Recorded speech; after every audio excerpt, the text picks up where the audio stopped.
Hey, welcome to Ease Co Brewing. Tonight it is brew night, and tonight we're going to be brewing a Mr. Beer kit.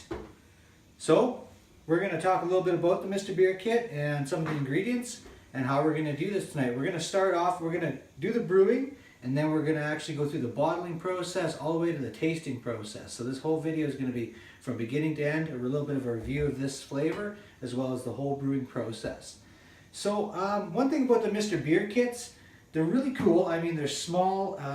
They're a great starter kit. If you've never brewed before, they're a great way to get into brewing. If you're just going to be doing a small batch, you want to try some of the different flavors, or even if you're doing all grain brewing and you're trying out some recipes from scratch, it's a great way to brew a small batch so that basically you're not wasting a whole bunch if you're doing a big batch, like a 5-gallon batch or something like that. I mean, let's be honest, if you've got a 5-gallon batch of beer and you don't really like it, you're still going to drink it because nobody wastes beer, right? So the Mr. Beer kit is really cool. One of my other videos, you'll actually see all the stuff that you get in the Mr. Beer kit. And yeah, I've done a few batches of Mr. Beer. I did the Canadian Blonde, which I really liked. I did the Czech Bohemian Pilsner. Really didn't like that. There was nothing wrong with the beer. It was drinkable, but I just didn't really like it. It hasn't gotten very good reviews, but you know, it's a matter of opinion, right? So what else did I do? I did the Aztec. The Aztec was really good. It's their take on the Mexican style beer, and it was pretty good. And tonight we're going to be doing the Classic American Light. I don't know if this is going to be any good or not, but obviously we'll find out at the end with the taste test. What's it say here? Let's see, Classic American Light from the American series. Classic American Light, pale straw color, mild in flavor and lower in calories with a crisp, dry finish. A true to character representation of our nation's favorite beer style. Serve ice cold for that clean, refreshing taste. All right, well, we're gonna give it a try and see what happens. Now, I'm from Canada, so traditionally I'm really not a big fan of American light beers. I mean, nothing wrong with them. They're just a little too light for me. I mean, being Canadian, let's be honest here. So we're gonna doctor it up just a little bit tonight. We're actually gonna add a little bit of 250 grams, actually to be exact, of dextrose corn sugar, and that's gonna ferment totally out, and it's gonna boost the alcohol content a little bit in this. And then I find with a lot of the malt extract brews that you get a little bit of a fruity flavor from a lot of them. And so I thought, you know what we're going to do? We're going to add 250 grams of a dry malt extract. Dry malt extract. This is a light one as well because we're doing a light beer, so it's a light dry malt extract. And so we're going to add that in as well. So,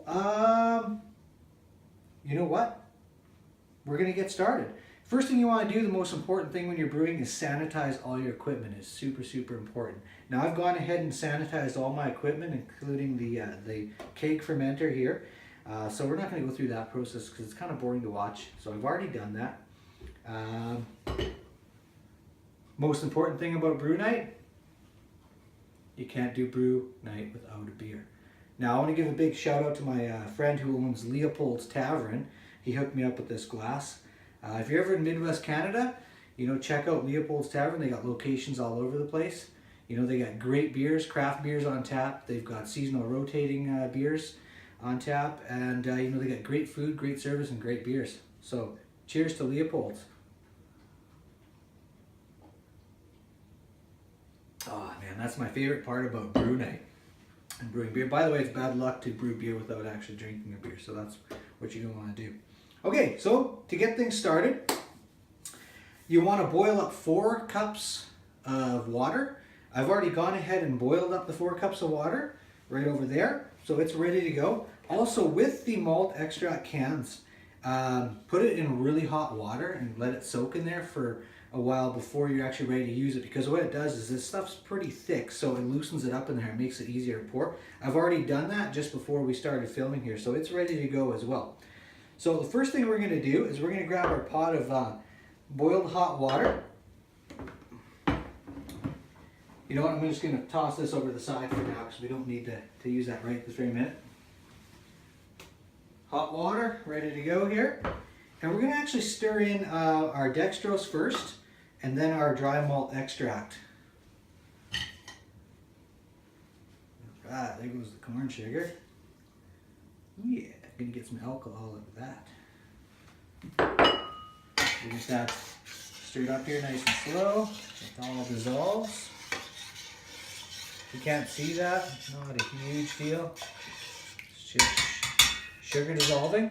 Now, dry malt extract, you gotta be careful with this stuff. It's very powdery, so you can get cloudy real quick. You can also get clumpy, so you gotta kind of add that in slow. As soon as you put this stuff in, you start to smell that beery kind of smell. It's awesome. See that? See how that's all like in there like that?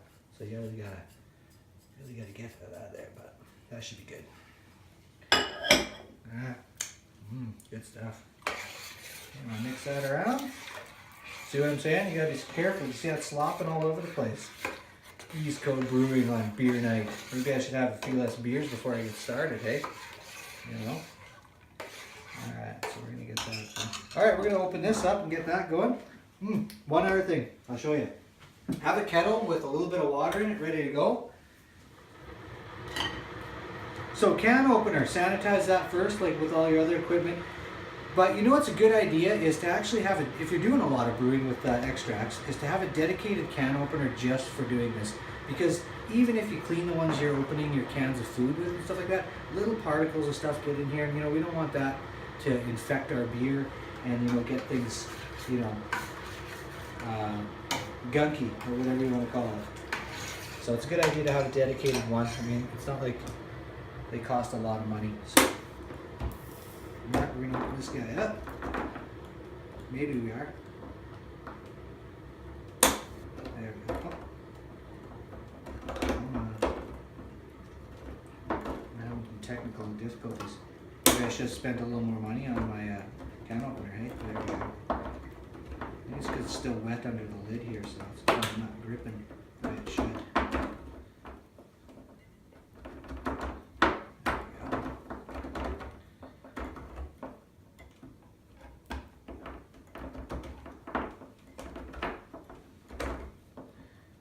If I'm not too lazy, I'll edit this when I do the video and fast forward it, because this is kind of boring to watch this. Sorry about that. I was having some serious technical difficulties with the can, so I thought I'd stop. There's no point in putting you guys through that same misery. Alright, so that's awesome. Here we go. So we're going to pour this in. Yeah. I can hear the dog barking in the background there. Oh, and there's her other dog. Growling. Alright. Spatula. So you can get a lot of this out with your spatula. Alright, so. Now, the reason that we boiled that water, you're going to see, comes in handy because we're going to pour the hot water into the can here to get the rest of the extract out of here.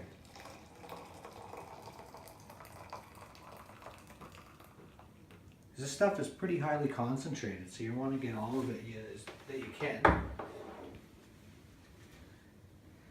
Just give her a little bit of a stir. Now you want to be very careful doing this when you grab this to pour it back in. You're going to want to use some oven mitts or something, because you don't want to burn yourself or waste this stuff by spilling it somewhere. So, good idea is to have some oven mitts kicking around. Just carefully pour it in. There you go. Good to go. Alright.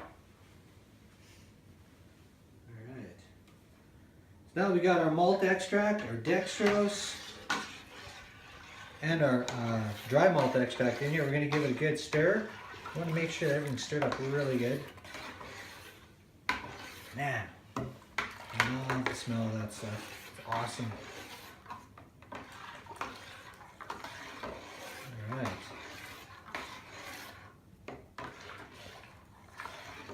Alright, so next thing we're going to do is we're going to fill up our Mr. Beer keg fermenter with some cold water to start. I got this here. First thing you always want to remember to do Make sure it's in the off position before you start filling it with water. Now, my tap water is perfect for brewing beer. I've brewed beer with it lots of times and it turns out great. But if you've got a lot of chlorine in your water and your water supply, or if it's really highly mineralized, you might want to actually, buy some bottled water for it. Make sure you don't use distilled, because distilled doesn't have enough minerals in it in order for the yeast to properly work. So get some spring water or something like that. But my tap water is good, so we're going to fill this up to the. There's a little mark on the back here that has a one gallon mark. So we're going to fill it up to that.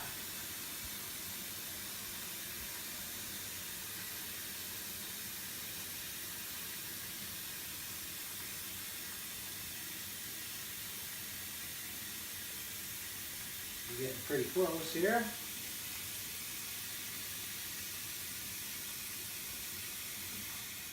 Alright. Let's see where we're at here. Yeah, we're right on the money. Alright, next thing you want to do is you want to pour your malt extract and mixture into the keg fermenter. Now this is the tricky part. You don't want to mess this up because it's just a little hole in a big pot. So be careful doing this, guys.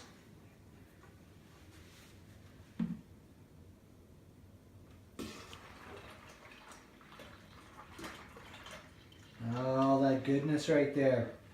Yummy. All right.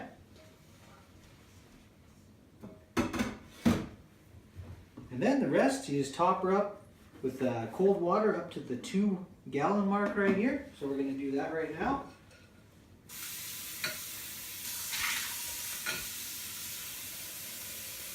Working too hard, not drinking enough beer. Hey, sorry about that. I didn't think it was very important you watching me fill this thing up with water. But as you can see, top her up with the rest of your water here.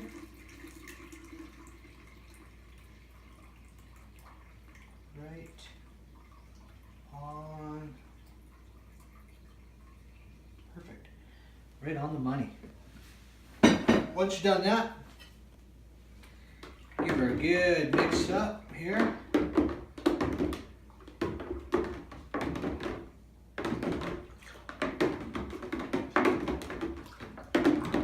That's gonna be awesome. Yeah, these little Mr. Beer kegs they're awesome. I'll be honest with you, the price of the kits compared to, like, say, doing a 5 gallon batch, they're not as economically good because they're a little pricier. But they're great for trying out some different ones, and I just like using them. They're pretty good. All right.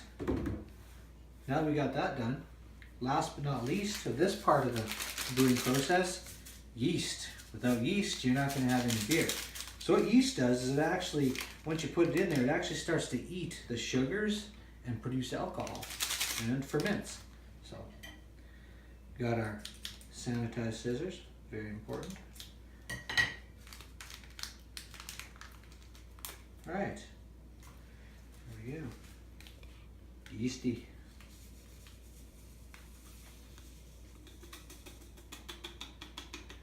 Sprinkle it on the top. Now the instructions with the Mr. Beer kit say to just sprinkle it on the top. Other beer kits say to, mix it up. So I've always mixed it up. So that's what I'm going to do.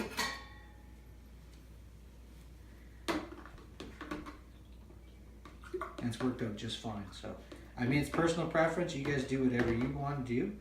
I've done both methods, sprinkled it on and stirred it up. I find the yeast gets a little bit more, starts to get active a little quicker by stirring it up, but there we go.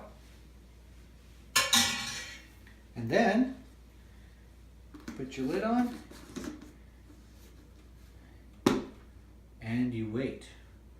So in about a day or two, you're going to start seeing the fermenting process going on. You can see bubbles coming up and whatnot, and I'll show you that here right away. Okay, it's been a couple days. It's kind of hard to see in here, but you see all the foam that's up on top here? That's because it's been fermenting.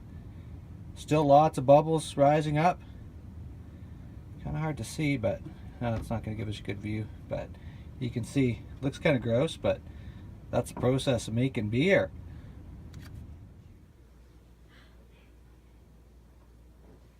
Hey, well, we're back. It's only been a couple of seconds for you guys, but it's been 16 days for us. We've had our beer here fermenting for about 16 days. So today we're going to bottle it. There's a couple of things that we got to do.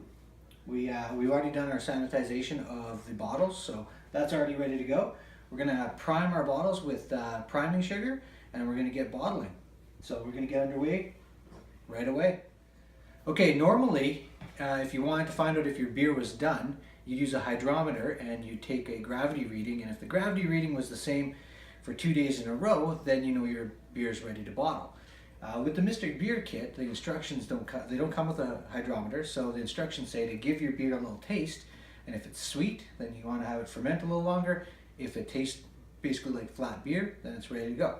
So I'm pretty sure it's ready to go after 16 days, but we're going to give it a little taste anyways. Alright, let's give it a try here. Smells good.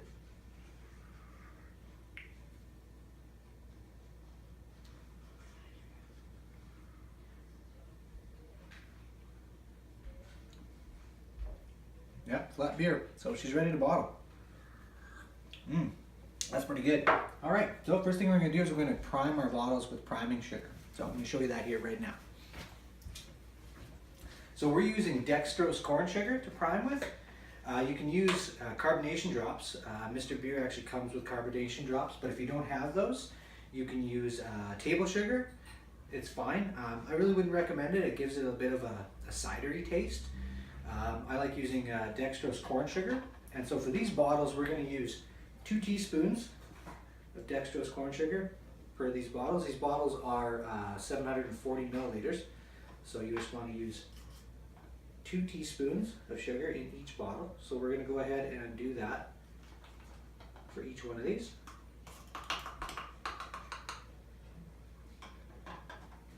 Really easy stuff to do.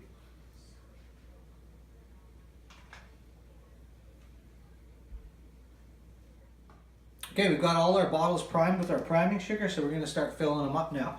So with the Mr. Beer, you just want to get just on the edge here, and you want to slowly fill it on an angle till it's about 1.5 inches from the top of the bottle. You'll notice I've got the keg on a slightly little bit of an angle there. It just helps for pouring so you can get everything out. Once we get to about 1.5 inches, we're going to turn it off. I'm going to show you a little trick I like to use for these bottles. All right, just about there. Open up the tap a little more.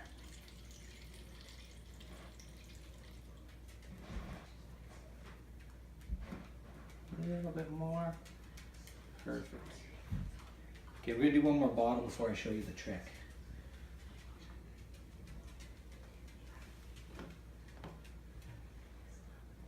Now, oxygen really isn't your friend when you're bottling your beer. You don't want any oxygen in there.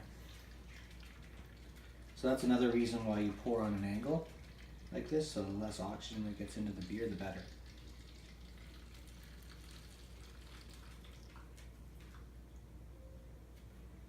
Alright.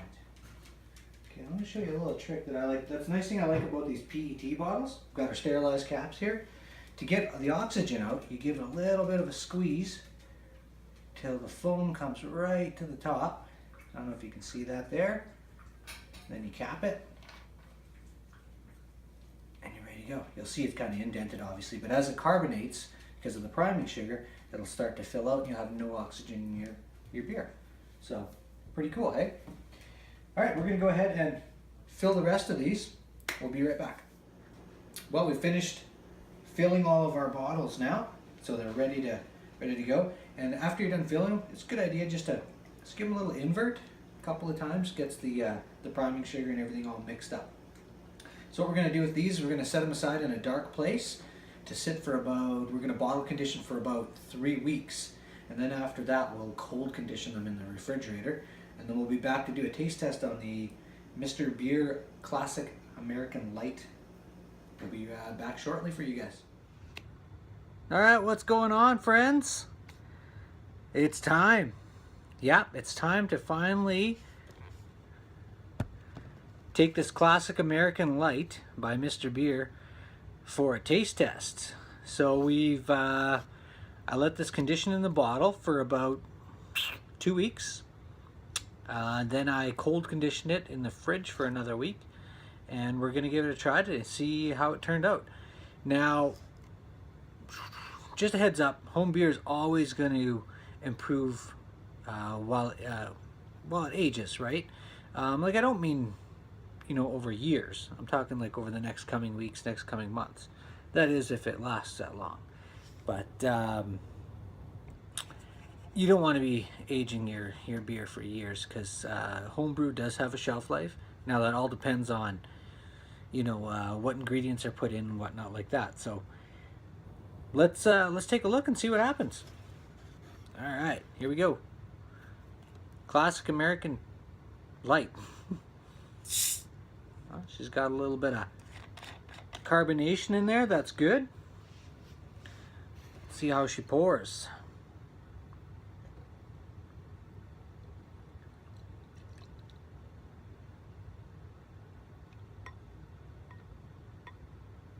Getting some decent carbonation there. Not a lot of head though at all. Alright. So as you can see, almost zero head. Now, could be a couple of contributing factors, you know. I mean, basically it was just a kit with, we did put in that dextrose and the dry malt extract. So, you know, you'd think you'd get a little bit of head retention, but doesn't look like much at all here. Alright, for color, now this is a Classic American Light, and you and I both know that Classic American Lights definitely aren't this color. This is a lot more of a pale golden color. Most like a Miller Lite or a Coors Light, Bud Light, they're a lot lighter color than this. But honestly, to me, that's not a bad thing, because it tells me that it's got more flavor probably. So clarity wise, you know, it's got a little bit of chill haze. You can see back here, like, it's not perfectly clear. It's got a little bit of chill haze because it's been chilling for a week. Overall though, I mean, it's not looking too bad. Okay, so you get some malt out of that. Not getting any hops at all. Which, let's be honest, with a Classic American Light, it's not a very hoppy beer at all. So I mean, you probably wouldn't. Yeah, a little bit of sweetness to it. So we'll see. Let's you know, let's take it for a spin and see what happens.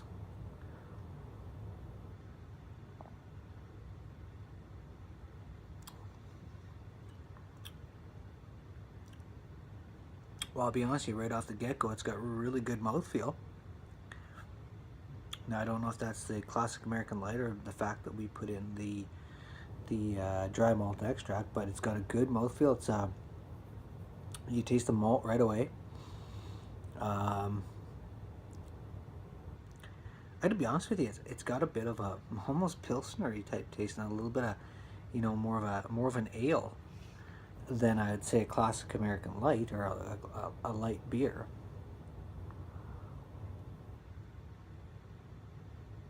Great carbonation though. You know, I'm surprised that we didn't get more head off of that, but it's got good carbonation. It's got a slight bitter aftertaste. Not a lot, just a little bit. Sweetness.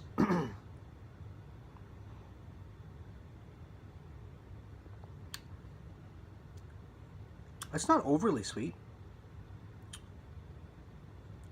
You know, for the lack of a better term, I gotta be honest with you, it tastes like a beer.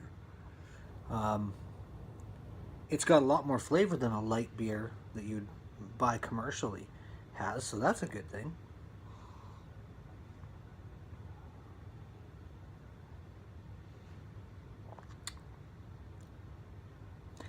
You know, they should label it as a classic American light because honestly, there's nothing really about this that has a classic American light. Other than, like I said, there's not a lot of hop profile. It kind of honestly reminds me of more of an ale, but with a hint of a Pilsner. Overall, though, I mean, it's a decent beer. There's a little bit of lacing on the glass there. No head retention, like I said. Good carbonation. Decent flavor. I don't know. Going on the 1 to 5 scale, you know, I put it at a 3. It's not a bad thing. There's nothing wrong with it. Would I brew this one again? Probably not. Like I said, I like it, and there's nothing wrong with it, but, you know, I like to brew beers that have more complex flavors in them. You know, maybe pale ales, IPAs, stuff with a little more hops in them, more hop profile. But that's my personal opinion. If you want just a really good tasting beer, if you're looking for the crazy light beers, don't get the classic American light because it's really not a classic American light. But it's a good beer. And so if you're looking to brew just a straight up good beer that's pretty even keel, you know, this might be the one you want to try.